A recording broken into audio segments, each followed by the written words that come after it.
ke topik bahasan tentang lanjutan daripada struktur atom. Jadi ini adalah bagian kedua daripada struktur atom, di mana di sini kita belajar tentang konfigurasi yang berdasarkan subkulit. Konfigurasi yang berdasarkan kulit pada topik video yang sebelumnya, dia ada batasan dalam hal jumlah elektron yang bisa ditampung untuk setiap kulit. Jadi di sini saya tuliskan lagi untuk kulit K, kulit untuk N sama dengan 2, kulit L, dan seterusnya. 4, 5, 6, dan 7. K, L, M, N, O, P, Q. Di sini ada maksimal elektronnya. Maksimal elektronnya itu ada rumusnya sebenarnya adalah 2N kuadrat, tapi ada batasan-batasan tertentu di mana sampai sekarang belum ketemu sebanyak itu. Jadi kalau untuk N sama dengan 1, saya masukin ke 2N kuadrat, nilai N-nya diganti sama dengan 1, maka kita mendapatkan 2 elektron. Pada saat N sama dengan 2, kita mendapatkan 8 elektron. Yang berikutnya 18 elektron, 32 elektron, dan seterusnya. Tapi dalam hal ini belum ada sebanyak 50 elektron, hanya sebanyak 32 elektron. Ini seharusnya kalau kita masukin N sama dengan 6, kita mendapatkan 72 elektron, tapi belum ada sebanyak itu. 32. Oke. Di sini kulit dibagi lagi atas namanya itu subkulit. Dibagi lagi yaitu adalah subkulit. Subkulit ada 4 sampai sekarang yang sudah ditemukan, yaitu adalah subkulit S, subkulit P, subkulit D, dan subkulit F. Subkulit F. Di sini subkulit S itu mengandung maksimal itu ada sebanyak 2 elektron. Subkulit P itu mengandung maksimal itu sebanyak 6 elektron, subkulit D itu mengandung maksimal sebanyak 10 elektron, subkulit F mengandung maksimal sebanyak 14 elektron. Jadi kalau misalkan kita lihat untuk di kulit pertama, ya kita lihat dari angkanya ya, 2 elektron. Berarti seharusnya dia mengandung subkulit S, sementara kalau yang 8 elektron mengandung subkulit S dan P, 18 elektron itu ada S, P, dan D, karena jumlahnya pas 18. Jadi kalau kita jumlahkan 2 sama 6 kan 8, 2, 6 sama 10 berarti 18. Di kulit keempat, berarti kita punya S, P, D, dan F. Di sini juga S, P, D, dan F. Ini 18, berarti di sini ada S, P, dan D, dan seterusnya. Jadi kalau misalkan kita tulis pembagiannya, konfigurasi elektron berdasarkan subkulit itu kita bisa tulis ulang. Kalau misalnya kita tulis menurut kebanyakan orang menulis, jadi dia di kulitnya pertama, dia ada S. Kan tadi ada kan S ini kan. Jadi kita bisa tulisin dia ada S dengan maksimal 2, terus kemudian di yang kedua dia ada S sama P. Ini kan ada S sama P, berarti kita bisa tuliskan di sini ada 2 S2 dan 2 P6. Terus kemudian di kulit yang ketiga dia ada S, P, dan D, berarti kita bisa menuliskan seperti ini. 3S, 2, 3P6, 3D10. Di 4 berarti kita punya 4S, 4P, 4D, dan 4F. Terus kemudian di yang kelima kita punya 5S, 5P, 5D, dan 5F. 5F14, yang keenam kita punya 6S, 6P, 6D, terus kemudian yang ketujuh kita punya 7S, 7P. Nah, di sini kalau misalkan kita mau menuliskan konfigurasi elektron, kita tulis berdasarkan tingkat energi yang paling rendah dulu, dan tingkat energinya itu ditulis seperti ini. Ini tingkat energi yang paling rendah, terus kemudian tingkat energi yang terendah kedua, terus kemudian yang ketiga. Urutannya kayak gini. Jadi dia akan ada garis miring seperti ini, yang berikutnya yang ini, terus kemudian yang berikutnya ini. Jadi pengisiannya seperti itu. Yang ini, yang ini, dan seterusnya. Misalnya saya ambil contoh tertentu, 15P. Jadi kalau misalkan kita mau bikin konfigurasinya dia, caranya adalah kita mencari jumlahnya itu diurutin sampai jumlah elektronnya itu 15. Jadi di sini kita menuliskan sampai 15, jadi diurutin mulai dari yang pertama, berarti kan 1s2. Berarti di sini tulis konfigurasi elektron berdasarkan subbulitnya 1s2. Terus kemudian di sini ada 2s2, 2p. Jadi kita lihat pangkatnya ya. Di sini kan pangkat 2, berarti ada 2 elektron, sama ini berarti kan 4. 4 ditambah sama 6, 10. 10 ditambah sama 2, 12, dan seterusnya. Sampai 15. Jadi kita bisa tuliskan 1s2, 2s2, 2p6, 3s2, ini kan 12. Habis 3s2 tadi kan berarti 3p6. Tapi kan kalau 3p6 kan kebanyakan. Ini berarti jumlahnya udah 12. 12 mau ke 15 berarti kan jumlahnya kurang 3. Berarti di sini kita tinggal tulis 3p3. Nah, kalau kita melihat seperti ini, sebenarnya jadi agak susah karena kalau misalkan angka-angkanya kecil nggak masalah. Tapi kalau misalkan angkanya gede, dia akan jadi masalah. Jadi, saya berinisiatif untuk membuat konfigurasi yang berikutnya. Karena kalau misalkan kita lihat, ini ada pola sebenarnya konfigurasi. Jadi kalau kita lihat di sini itu konfigurasinya bisa kayak seakan pola keterulangan. SS, PS, PS, DPS, DPS, FDPS, FDP. Jadi saya bisa menuliskan susunan yang agak berbeda.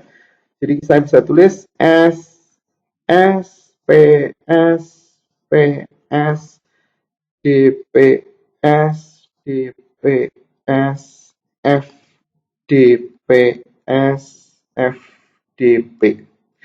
Nah, sekarang kalau kita tuliskan, S itu mulai dari nomor 1 dan maksimal ada 2 elektron. Berarti ada 1s2, 2s2, 3s2, 4s2, 5s2, dan seterusnya.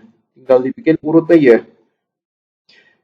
P mulai dari nomor 2, maksimal ada 6 elektron. Berarti ada 2p6, 3p6, 4p6, 5p6, 6p6, dan seterusnya. 7p6. D maksimal adalah 10, mulai dari nomor 3. Jadi kan muncul D kan mulai dari nomor 3 kan, 3D, terus kemudian 4D, terus kemudian 5D, terus kemudian 6D. F mulai dari nomor 4 maksimal 10. Terus kemudian ada 5F10. Nah, sekarang kalau kita mau menuliskan konfigurasi yang mungkin lebih pendek, kita bisa menuliskan konfigurasi berdasarkan gas mulia yang terdekat. Nah, gas mulia itu adalah golongan 8A. Kalau misalkan kita lihat di dalam sistem periodik unsur, golongan daripada gas mulia ada di paling sebelah kanan. Nah, yang ini adalah golongan gas mulia. Jadi mulai dari helium, neon, argon, kripton, dan seterusnya. Jadi kalau misalkan kita tulisin konfigurasinya, kita bisa menuliskan di sini golongan daripada 8A. Berarti di sini ada helium, neon, argon, kripton, xenon, dan radon. Nah, di sini kita bisa menuliskan mulai dari nomor atom 2. Jadi kalau misalkan kita mau lihat konfigurasi daripada unsur-unsur golongan 8A, kita bisa lihat dari perbatasan setiap S. Jadi di sini ada perbatasannya, di sini ada perbatasan, di sini ada perbatasan, di sini ada perbatasan, di sini ada perbatasan, perbatasan lagi. Dan perbatasannya ini kita bisa tuliskan unsur-unsur golongan gas mulia ini.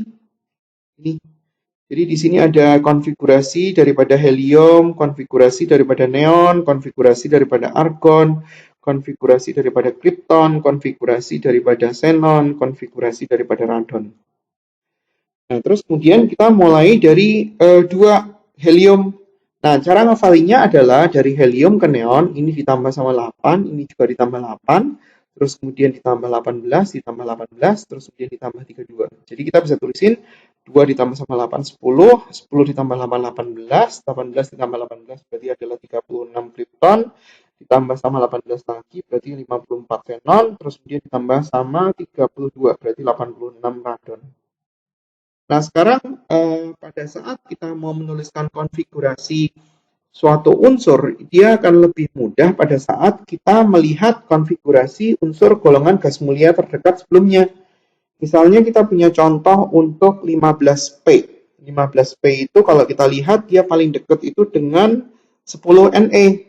Jadi dari 10Ne mau ke 15 berarti kan kurang tambah 5. Berarti kita butuh mengisi yang di sini sama di sini supaya jumlahnya 15. 10 ditambah sama 3S2 berarti kan 12. 12 mau ke 15 berarti kurang ditambah sama 3P3. Jadi kita tinggal menuliskan 10 neon, 3S2 sama 3P3. Tinggal ditulis di sini. 10 neon, 3S2, 3P3. Jadi ini itu sebenarnya dimaksudkan untuk menyingkat daripada konfigurasi yang ini.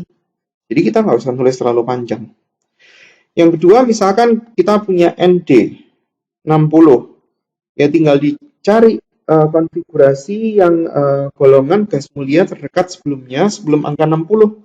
Berarti di sini kita punya 54Xe. Nah, 54 mau ke 60 berarti kan kurang 6. Berarti kita harus nambah dengan 6S2. Nah, itu sudah 56. Mau ke 60 lagi berarti kurang 4. Berarti dari 4F itu kita harus tulis 4F4. 54Xe, 6S2, tulis 54Xe, 6S2, 4F4. Nah, seperti itu caranya. Yang nomor 3, 24 kromium, 24 Cr, yang nomor atomnya nggak usah ditulis, berarti kita tinggal nyari konfigurasi golongan gas mulia terdekat sebelumnya. Konfigurasi golongan gas mulia terdekat sebelum daripada 24 kromium itu adalah 18 Ar. 18 mau ke 24 kan kurang 6. Berarti terakhirnya adalah 3D4. 4S2, 3D4. Jadi tinggal tulis 18 AR, 4S2, 3D4. Itu konfigurasi yang sesungguhnya. Nah, kalau kita mau menuliskan konfigurasi elektron yang betul, konfigurasi elektron yang koefisiennya kecil itu harus ditulis di depan. Jadi untuk soal yang ada, soal nomor 1 itu sudah benar, koefisiennya kan 3. Tapi yang kedua nggak benar. Jadi kalau kita mau menuliskan konfigurasi yang benar, berarti kita harus menuliskan 54Xe, terus kemudian 4F4, 6S2. Itu konfigurasi yang benar. Nah, konfigurasi untuk D itu ada 2 perkecualian. Jadi kalau misalkan kita punya konfigurasi yang terakhirnya adalah S2, D4, itu akan diubah menjadi konfigurasi yang lebih stabil di D5S1.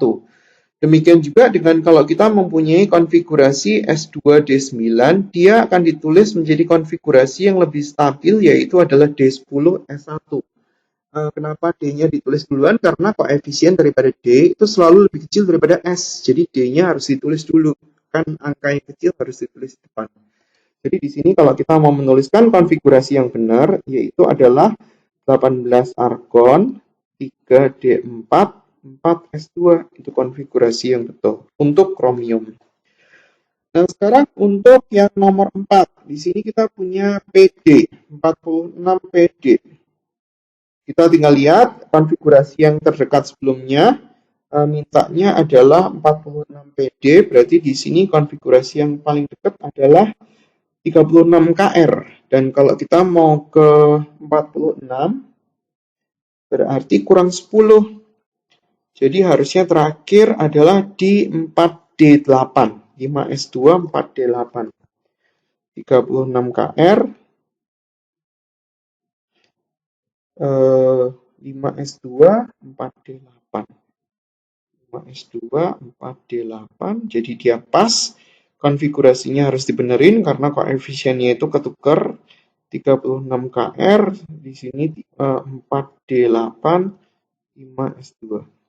Nah, seperti itu. Terus kemudian contoh yang berikutnya adalah 53I.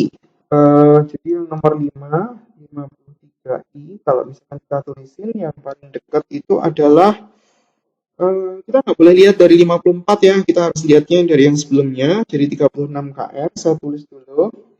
Di sini ada 36 kr. Terus kemudian ada 36 kr mau ke 53. Jadi sebenarnya satu kurangnya dari 54, jadi seharusnya kita tulisin semua sampai 5P5. Jadi 5S2, 4D10, 5P5. 5S2, 4D10, 5P5. Dengan demikian jumlahnya pas ke 53. Jadi kalau misalkan kita mau tulisin konfigurasi yang benar, 36KR, 4D10, karena koefisiennya lebih kecil, 5S2, terus kemudian 5P5. Yang keenam, kita mau nyari konfigurasi elektron daripada 47Ag. Jadi saya tuliskan 47Ag, terus kemudian kita lihat konfigurasi golongan gas mulia terdekat sebelumnya. 47Ag. Berarti dari 36 mau ke 47 itu kurang 11. Jadi 5S2, 4D9. Jadi tinggal tulis 5S2, 4D9, golongan gas mulia terdekat sebelumnya adalah kripton. Tinggal tulis 36 kripton. Ya, mungkin sementara udah cukup kali ya, nggak usah saya terusin sampai 10. Ayo kurang lebih seperti itu, jadi kita tinggal lihat sistem periodik unsur, kita lihat konfigurasi elektron berdasarkan subkulit, kita cari tahu golongan gas mulia terdekat sebelumnya. Nah, konfigurasi elektron ini kita bisa pakai untuk golongan A atau B. Kalau misalkan konfigurasi yang sebelumnya, konfigurasi yang kulit, itu kan hanya dipakai oleh golongan A dan kita harus menghafalkan kan golongan A itu siapa aja dengan cara mencari daripada jembatan keledai daripada golongan A. Tapi kalau untuk yang konfigurasi subkulit ini, itu bisa dipakai untuk golongan A maupun golongan B. Jadi lebih enak. Nah, sekarang bagaimana cara mencari periode dan golongannya? Caranya kurang lebih akan seperti ini. Jadi kalau misalkan kita mau nyari tahu periode, caranya adalah kita lihat subkulit yang terakhir. Subkulit yang terakhirnya apa? Jika subkulit yang terakhir itu adalah S, maka periode itu adalah koefisien daripada subkulit S. Tetapi jika dia itu bukan S, maka kita bisa lihat angka yang tertinggi, ada beberapa guru yang seperti itu, atau kita bisa lihat koefisien daripada subkulit S terdekat sebelumnya. Itu kalau kita mau nyari tahu periode. Coba kita praktek sekarang. Kalau kita mau mencari periode daripada P.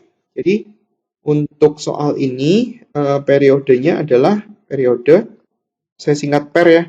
Periodenya berarti ini kan terakhirnya kan bukan S. Jadi kita lihat koefisien subkulit S terdekat sebelumnya 3. Jadi periodenya adalah 3. Kalau untuk yang ini karena dia terakhirnya itu adalah 6S2, maka periodenya itu adalah 6 sama dengan angka ini. Untuk yang nomor 3 berarti periodenya adalah 4 karena dia terakhirnya adalah S. Oh sorry, terakhirnya dia bukan S. Jadi pada saat kita mau melihat untuk periode sama golongan, kita harus lihat konfigurasi yang sebelum dibenerin. Jadi kalau untuk yang ini, kita lihatnya terakhirnya itu adalah 4F, karena sebelumnya karena dia bukan termasuk subkulit S, berarti kita lihat subkulit S terdekat sebelumnya. Jadi periodenya 6. Nah, pada saat yang soal untuk kromium, berarti kita lihatnya 3D4. Tadi harus dibenerin ya.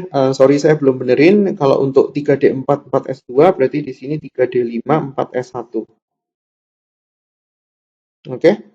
3D4, berarti kita harus lihat koefisien subkulit S terdekat sebelumnya. Jadi periodenya adalah 4. Yang bawahnya bagaimana? Berarti kita harus lihat yang ini. Maka kalau kita mau nyari tahu periode, periodenya berarti adalah yang koefisiennya 5. Kalau misalkan kita mau nyocokin untuk yang berikutnya, berarti kita harus lihat yang ini. Jadi S yang terdekat sebelumnya ini, itu periodenya. Periode berarti adalah 5.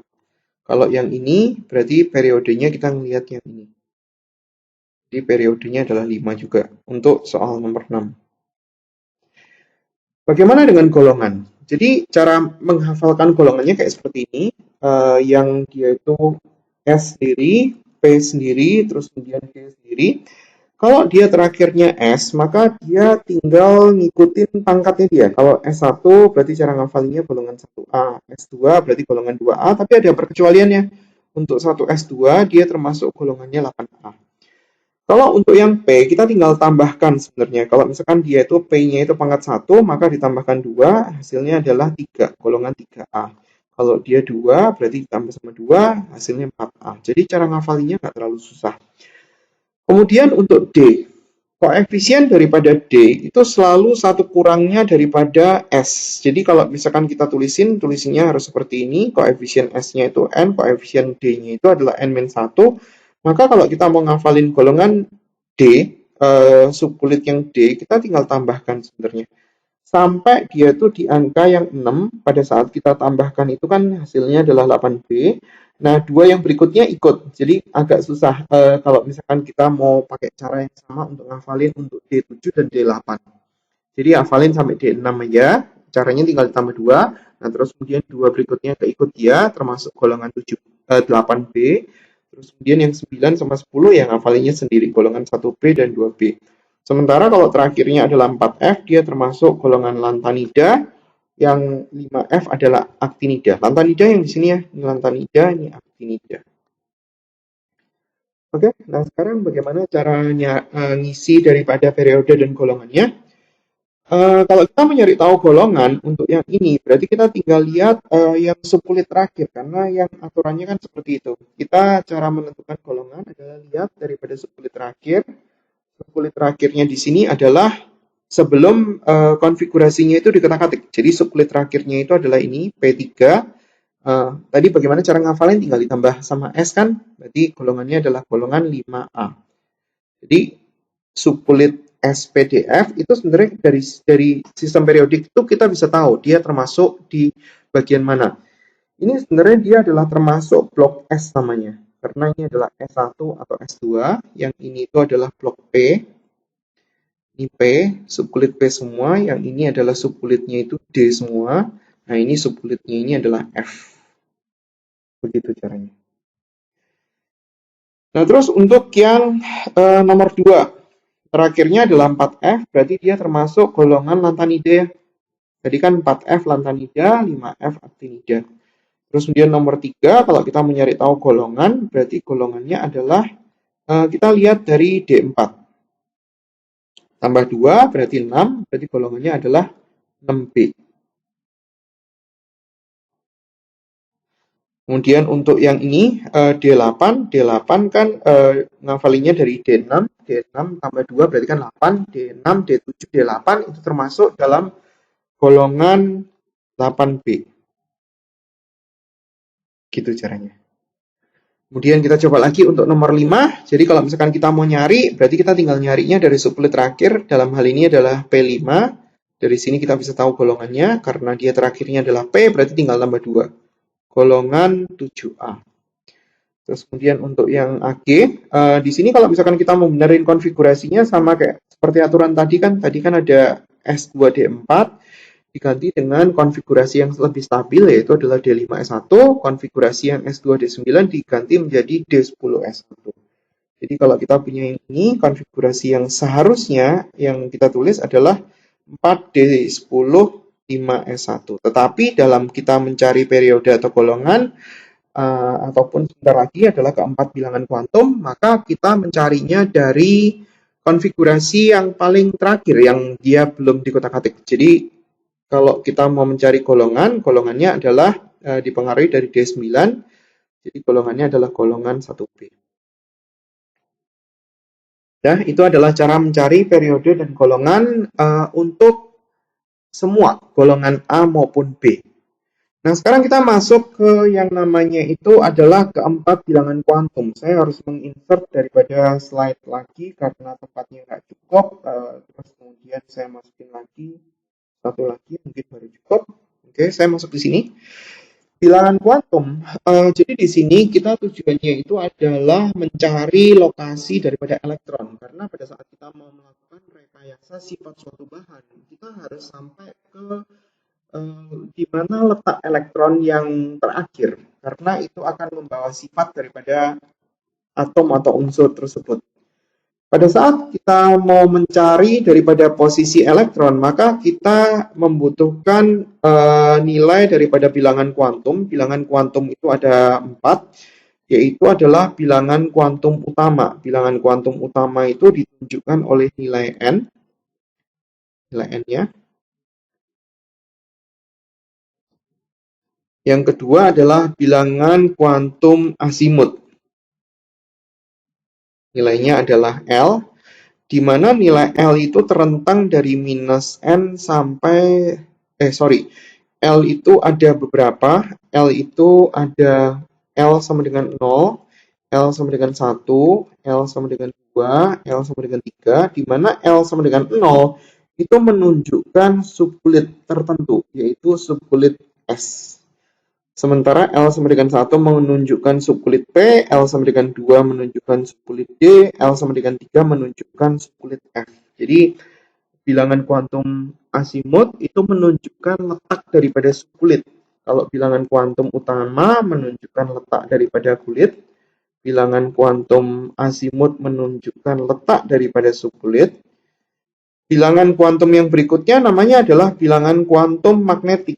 Bilangan kuantum magnetik itu adalah bilangan kuantum yang menunjukkan letak orbital. Jadi di sini satu orbital itu mengandung sebanyak 2 elektron. Jadi kalau misalkan kita punya subkulit S itu kan mengandung 2 elektron. Subkulit P mengandung 6 elektron. Subkulit D kan mengandung 10 elektron, subkulit F mengandung 14 elektron. Jadi kalau misalkan kita gambarkan subkulit untuk yang S, itu dia mempunyai, kalau kita gambar itu satu kotak. Karena dia cuma 2 elektron. Satu kotak, satu orbital, itu mengandung 2 elektron. Subkulit P, karena dia itu jumlahnya adalah 6 elektron, 6 elektron dibagi 2 elektron, satu kotak kan 2 elektron, berarti dia punya 3 kotak. Jadi kalau misalkan kita gambar, gambarnya akan seperti ini. Subkulit D itu mengandung 10 elektron. Kalau kita bagi satu kotaknya itu ada 2 elektron, berarti dia subkulit D akan mengandung 5 kotak. Kalau kita gambar, gambarnya akan seperti ini. Ada 5 kotak, di mana satu kotak itu ada pasangan elektron. Subkulit F itu mengandung 14 elektron. Kalau dia mengandung 14 elektron, berarti dia akan mempunyai 7 kotak. Jadi kalau kita gambar kayak seperti ini, 1, 2, 3, 4, 5, 6, 7 elektron. 7 kotak maksudnya, 7 orbital. Bilangan kuantum magnetik itu bisa diperoleh dari minus L sampai plus L. Maksudnya apa? Kalau kita punya subkulit S, berarti kan nilai L-nya kan sama dengan 0. Jadi kalau nilai L-nya sama dengan 0, berarti untuk kotak yang ini, nilai M-nya itu cuma satu kemungkinan, 0 aja. Pada saat kita bicara tentang subkulit P, nilai L-nya kan sama dengan 1. Berarti ini adalah kotak untuk M sama dengan min 1, ini adalah kotak untuk M sama dengan 0, ini adalah kotak untuk M sama dengan plus 1. Subkulit D itu nilai L-nya sama dengan 2. Berarti nilai M-nya itu terentang dari min 2, kotak yang paling kiri, terus kemudian yang agak kanan itu min 1, terus kemudian 0, terus kemudian plus 1, sampai plus 2. Jadi mulai dari minus sampai plus. Subkulit F itu dia mengandung 7 orbital, di mana nilai subkulit F itu nilainya adalah L-nya sama dengan 3. Jadi nilai daripada subkulit F, nilai M-nya itu terentang dari minus 3 sampai 3. Minus 3, minus 2, minus 1, 0, plus 1, plus 2, plus 3. Jadi kalau misalkan kita tulisin, paling kiri itu minus 3, agak sebelah kanan itu min 2, dan berurutan sampai yang paling terakhir itu adalah plus 3. Itu bilangan kuantum magnetik. Yang keempat, itu adalah bilangan kuantum spin. Seperti namanya, spin itu menunjukkan arah daripada gerakan elektron untuk berotasi. Kan ada, berotasi. Kan dia ada revolusi maupun rotasi. Revolusi itu adalah pergerakan elektron mengelilingi inti atom. Sementara rotasi itu adalah pergerakan elektron untuk berputar mengelilingi sumbunya dia sendiri. Jadi dia ada dua simbol, yaitu ada simbol seperti ini dan seperti ini, dan yang diisi itu adalah yang pertama dulu, ini nilai bilangan kuantum spinnya itu adalah plus setengah, yang ini nilai daripada bilangan kuantum spinnya itu adalah minus setengah. Nah, sekarang bagaimana caranya mengisi? Kalau misalkan kita mau nyari tahu bilangan kuantum daripada yang sudah ada, saya mau pakai yang 15P tadi. Saya gambarkan sendiri, nyontek di situ. Tapi saya tambahkan tempat 15P. Kalau misalkan kita tulis 15P tadi kan konfigurasi elektronnya nyontek ya. Mana konfigurasi elektron untuk P? Berarti di sini kita punya 10Ne, 3S2, 3P3. 10Ne, 10Ne, terus kemudian kita punya 3S2, 3P3. Nah, kita bisa menggambar subkulit di N yang terakhir sebenarnya. Jadi kalau misalkan kita mau gambar 3S2, ini ada satu kotak, 3P3 itu kalau kita gambar kotaknya itu berarti kan ada 3. Kenapa? Karena P kan maksimal ada 6 elektron, 1 elektron kan 2 elektron kan satu kotak. Jadi P-nya ada 6 elektron, berarti 3 kotak ya. Kalau kita mau gambar, di sini ada beberapa aturan untuk mengisi kotak-kotaknya ini. Jadi bisa dilihat di buku cetak masing-masing. Ada prinsip Aufbau, terus kemudian aturan Hund, larangan Pauli, dan seterusnya. Tetapi dari antara mereka semua itu, kesimpulannya adalah pada saat kita mau mengisi elektron, kita harus mengisi dari tingkat energi yang paling rendah, 1. Terus kemudian pada saat kita mau bikin pasangan daripada elektron, arah rotasinya seperti apa, apakah plus setengah atau minus setengah, kita harus bikin dia itu dalam kondisi tidak berpasangan dulu, terus kemudian baru kita isi pasangannya.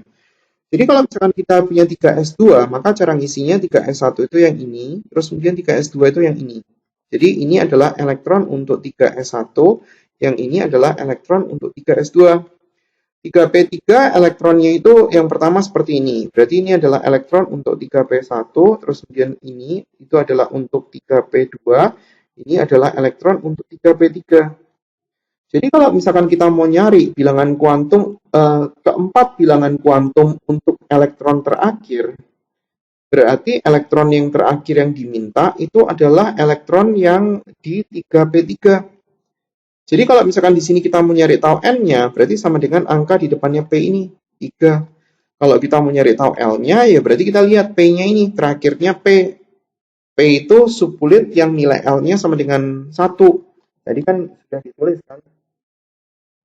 Untuk yang ini, subkulit S, nilai L-nya sama dengan 0. Subkulit P, nilai L-nya sama dengan 1. Subkulit D, nilai L-nya sama dengan 2. Dan subkulit F, nilai L-nya sama dengan 3.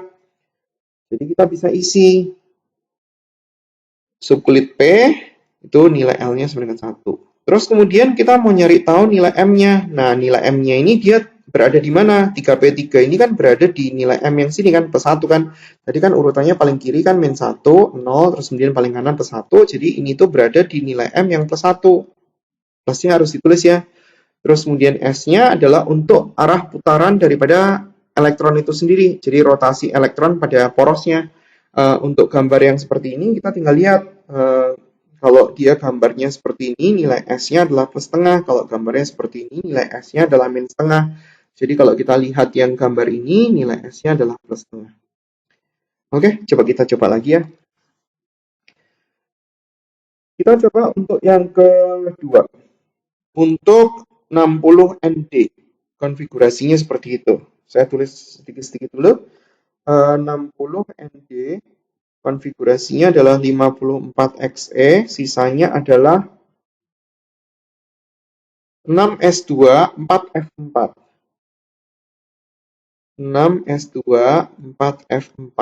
Nah, ingat ya, kalau kita mau menuliskan konfigurasi yang betul, koefisien yang kecil harus ditulis di depan dengan urutan S dulu, P dulu, kemudian D baru F. Jadi di sini konfigurasinya ini cara penulisannya nggak benar. Nah, Ini itu adalah konfigurasi yang sesungguhnya, sesuai dengan pengisian elektron dari tingkat energi yang paling rendah. Nah, kalau kita mau mencari periode, kita mau mencari golongan daripada unsur tersebut, atau kita mau mencari keempat bilangan kuantum NLMS, itu kondisinya adalah pada saat konfigurasinya belum dikutak-atik. Jadi seperti ini. Jadi kita lihat NLMS-nya itu dari sini. Nah, pada saat kita mau mencari NLMS yang seharusnya, kan pengertian daripada N itu kan sebenarnya adalah N itu sebenarnya adalah kan kulit pengertiannya. Tapi kadang-kadang ada beberapa guru yang cara pengajarannya agak berbeda. Pada saat kita lihat koefisien daripada S dan P, kita lihat konfigurasi lagi. S yang terdekat dengan P itu koefisiennya pasti sama. Nah, sekarang kalau kita lihat nih, ini P ini ya, berarti kan koefisien S-nya kan 2. Ini coba lihat P lagi nih. Ini P, koefisiennya sama. Ini P, koefisiennya sama. Jadi koefisien dari P pasti sama dengan koefisien daripada S. Nah, sekarang bagaimana dengan koefisien daripada D? Koefisien daripada D pasti satu selisihnya daripada S. Jadi kalau misalkan kita punya 3D yang di sini, maka S yang terdekat sama dia itu pasti satu lebih tinggi, yaitu ini, 4S. Makanya dia dalam menuliskan periode, tulisannya seperti ini. Nih, N, S pangkat 2, terus kemudian di sini ada N-1, D pangkat 1. Jadi angka di depannya D, harusnya kita tulisin N-1. Sementara kalau misalkan kita mau melihat untuk yang F, F itu koefisien S-nya itu pasti 2 lebih tinggi. Jadi kalau kita lihat 4F, berarti di sini S-nya itu 6S. Jadi kalau misalkan kita mau tulisin untuk hubungan mereka, kalau kita mau tulisin S, NS2, berarti di sini harusnya kita menuliskan N-2F berapa. Itu hubungan antara S dan F. Jadi angka di depannya F itu sebenarnya adalah nilainya N-2. Supaya kita bisa benar untuk menuliskan N-nya. Karena kadang-kadang ada dua tipe guru nih. Yang pertama adalah dia tulisin apa adanya di depannya koefisien F. Dan itu sebenarnya dia nggak menunjukkan apa-apa. Karena dia nggak menunjukkan letak kulit yang seharusnya. Karena kulit yang seharusnya itu adalah N-2 dan dari situ kita bisa nyari tahu N-nya berapa. Nah, sekarang balik lagi ke soal yang tadi untuk mencari keempat bilangan kuantum untuk 4F2. Jadi ada dua tipe aliran guru ya, tinggal disesuaikan aja yang mana. Nah, sekarang kalau misalkan kita bicara yang mungkin seharusnya, maka kalau misalkan kita mau nyari tahu N, kita nyarinya dari sini loh. Dan kita harusnya menuliskan N-2 itu sama dengan 4, jadi N-nya itu seharusnya adalah 6. Karena 60 ND itu kan terletak di kulit ke-6. N itu kan menunjukkan kulit. Coba kita lihat yang tadi ya, keempat bilangan kuantum, di mana tadi angka keempat bilangan kuantumnya, ada bilangan kuantum, bilangan kuantumnya, mana tadi pindah? Ada bilangan kuantum utama, dari N, bilangan kuantum asimut menunjukkan letak subkulit, bilangan kuantum magnetik menunjukkan letak orbital, terus kemudian bilangan kuantum spin itu menunjukkan arah daripada rotasi elektron. Jadi kalau misalkan kita mau mencari untuk 60 ND, tipe guru yang kedua itu adalah kita menuliskan N-nya itu sama dengan koefisiennya dia, 4. Padahal kalau kita lihat ND, kita lihat di dalam sistem periodik unsur ya, 60 ND. Dan ini sebenarnya kan adalah selipan dari ini. Ini kan 55, 56, 57, terus kemudian narik ke sini. Terus kemudian berarti ini kan sebenarnya keselip di sini kan. Nah, jadi dia sebenarnya adalah periode ke-6 atau kulit ke-6. Jadi kalau misalkan kita bilang bahwa dia adalah kulit ke-4, nggak benar. Kalau misalkan di sini koefisien depan N-nya itu sama dengan koefisiennya, berarti kan kita ngomong bahwa dia adalah kulit ke-4. Padahal dia sebenarnya bukan kulit ke-4. Tapi ya tinggal ikutin. Diajarin di sekolah seperti apa, mungkin ada cara yang berbeda untuk menuliskan. Terus kemudian L. L itu kita bisa lihat dari subkulit. Dalam hal ini kan adalah F. F itu tadi kan ada subkulitnya kan. Kita bisa lihat catatan lagi untuk F. F itu nilai L-nya itu sama dengan 3. Jadi kita bisa menuliskan untuk keduanya sama, L-nya sama dengan 3, ini juga sama, L sama dengan 3. Terus kemudian M-nya kalau misalkan nggak bingung berarti langsung dibayangkan, kalau bingung ya berarti digambar dulu kotaknya. F itu kotaknya kan ada 7 karena dia totalnya kan ada 14 elektron, berarti 1, 2, 3, 4, 5, 6, 7. Di sini 4F4, berarti kan dia harus diisi dulu 4F1, 2, 3, sampai 4. Berarti 4F1 diisi di sini dulu, kotak yang pertama, 4F1, ini 4F2, ini 4F3, ini 4F4. Jadi terakhirnya itu ada di sini sebenarnya. Nah, sekarang kalau kita mencari tahu M-nya, nilai F-nya ini tadi kan subkulitnya kan L sama dengan 3. Kan nilai M-nya itu kan terentang dari min L sampai plus L. Berarti min 3, min 1, min 3, min 2, min 1, 0, 1, 2, 3. Jadi nilai M-nya itu pasti sih. M sama dengan 0. Terus kemudian nilai S-nya. Nilai S-nya ya berarti dilihat daripada arah rotasinya. Arah rotasinya itu seperti itu. Jadi nilai S-nya itu adalah plus tengah. Jadi untuk kedua aliran ini, nilai daripada N-nya saja yang berbeda. Oke? Itu adalah untuk konfigurasi subkulit, di mana dalam hal ini kita sudah belajar cara mencari periode, golongan, dan keempat bilangan kuantum. Itu adalah semua yang perlu saya jelaskan untuk bagian kedua daripada struktur atom. Terima kasih atas perhatiannya. Sampai jumpa di video pengajaran.